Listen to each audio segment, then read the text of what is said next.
ଗଛ ରହିଲେ ଜଗତ ହସେ। ଖରାଦିନ ହୋଇଥାଏ। ବଗଟିଏ ଗଛ ଡାଳରେ ବସିଥିଲା।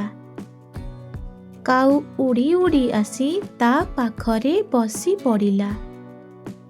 ସେ ଖୁବ୍ ହାଲିଆ ହୋଇଯାଇଥାଏ।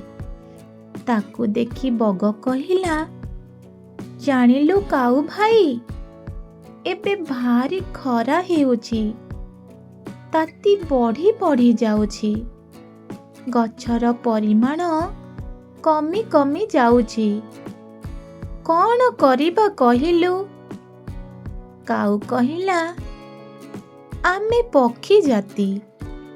ମଣିଷମାନେ ଏକଥା ବୁଝିବା ଦରକାର। ସେମାନେ କେବଳ ଏହାର ସମାଧାନ କରିପାରିବେ।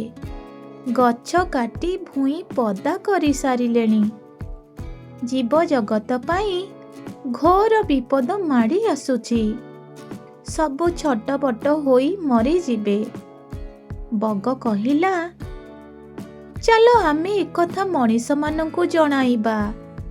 ଦେଖିବୁ, ଗଛ ରହିଲେ ତାତି କମିଯିବ।